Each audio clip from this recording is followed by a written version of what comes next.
3-year-old Jacob, or Jake, as Belle Sharmon always called her son, clung to her hand as they left their tumble-down shack. The only thing in its favor was the fact that it was cheap, and away from the tenement slums and houses of ill repute closer to the dock area of San Francisco. Most of the people living in this shanty town were not criminals, only desperate, down-on-their-luck people like her. Before her husband, who was a bootmaker, had died 12 months ago, things had been only slightly better, although they were able to live in a room behind the shop he rented from Ebenezer DuPont. Mr. DuPont was a horrible runt of a man. Not only did he own a few tumble-down shops and houses where he charged exorbitant rents, he was also a pawnbroker and moneylender, as well as being her landlord.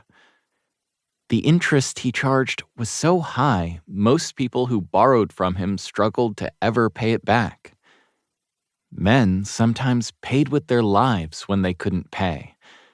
As for the women, she shuddered at what he expected them to do. "Ma, candy stick!" Jake interrupted her musings. "I can't. Not this week. I have to pay the rent money to Mr. DuPont." It broke her heart having to dash the hope in her son's voice. He had little enough in life to look forward to. "I have to do something to get us out of this grinding poverty trap we're in," she thought desperately. But what? It was Sunday, and she didn't have to work, so she could give Jake her whole attention. Mrs. Dwyer, who owned the cafe where she worked washing dishes and keeping the place clean, let her bring Jake to work with her. There was a price to be paid, of course.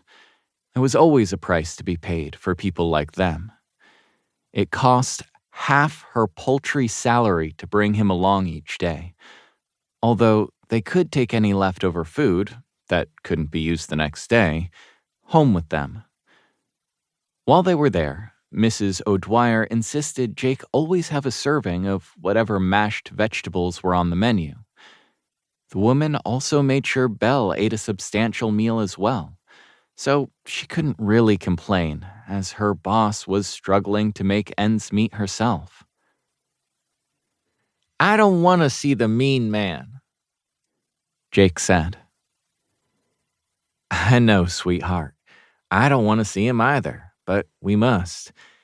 If you be good, we can go down to the river and watch the ducks." She didn't have any bread to feed them today because they'd eaten all of what they had for breakfast. As she didn't work on the weekend because the cafe wasn't open, there were no leftovers. Every month, she had to pay her rent, and sometimes it was a struggle. She hated going to see DuPont in his shop, only there was no choice. At least it was in a public place, not far from a large church, and she purposefully came at the time when worshipers were leaving after morning service, so there would be plenty of people milling around. Safer for her that way. She dared not let the man come to the house because, unbeknownst to him, she sublet a room to 2 young women who worked the night shift, 7 days a week, at a nearby factory. DuPont would be despicable enough to charge her more if he ever found out about them. They walked past the church, and she stifled a sigh. There was nothing she would like more than to attend church. Although, with her clothes being so old and faded, and no spare coins to put in the collection box, it would be too humiliating. Hopefully, God would forgive her.